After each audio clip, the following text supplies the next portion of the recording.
2, 3 into the 4. Snoop Doggy Dogg and Dr. He said he'd sell his own mother for crack. Tom Hardy didn't just survive his addictions, he weaponized them.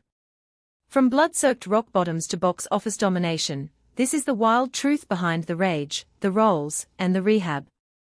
Before Tom Hardy was Hollywood's brooding bad boy, he was a real-life cautionary tale, a rebellious teen with a gun, a crack pipe, and absolutely no interest in living by the rules. Born in Hammersmith, London in 1977, Hardy was expelled from boarding school at a young age for stealing. At just 16, he was arrested for joyriding in a stolen Mercedes, while carrying a gun. By his early 20s, he was spiraling. Crack cocaine, alcohol, hallucinogens, nothing was off limits. "I would have sold my mother for crack," Hardy once admitted, bluntly describing the depths of his addiction. The breaking point came in 2003, when he woke up covered in blood and vomit. No one had hurt him, except himself. He checked into rehab and began the long, slow process of clawing his way back.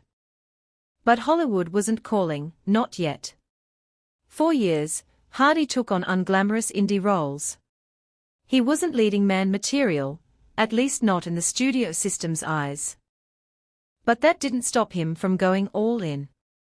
For Brunson, 2008, he gained over 40 pounds of muscle in just 5 weeks to transform into Britain's most notorious prisoner, Charles Bronson. He lived on chicken and rice, trained endlessly, and even had to get permission from Bronson himself to play the part.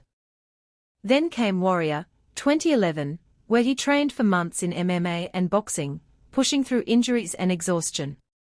He bulked up, cut down, and reportedly trained 6 to 7 hours a day, sometimes with military consultants, to play a believable fighter. That performance earned him serious critical respect. And then, Mad Max, Fury Road happened. Filming in the Namibian desert, Hardy battled more than just sandstorms and mechanical stunts. He fought through panic attacks and claustrophobia while strapped into those iconic armored vehicles. The shoot was so intense, he later wrote a heartfelt apology to co-star Charlize Theron for being difficult on set. "I was out of my depth in many ways," he admitted. Off-screen, Hardy remained fiercely private, but committed to bettering himself. He's now over 20 years sober, a father of 3, and an outspoken advocate for mental health awareness. In 2010, he was named an ambassador for the Prince's Trust, helping young people navigate trauma and addiction. He's also worked with organizations supporting veterans and the unhoused. The man who once nearly destroyed himself with drugs is now reportedly worth over $60 million, starring in everything from Venom to Peaky Blinders, and never once faking the pain behind his eyes. He's carried it, confronted it, and channeled it into every role that demands rawness, rage, and survival. Tom Hardy didn't just survive addiction.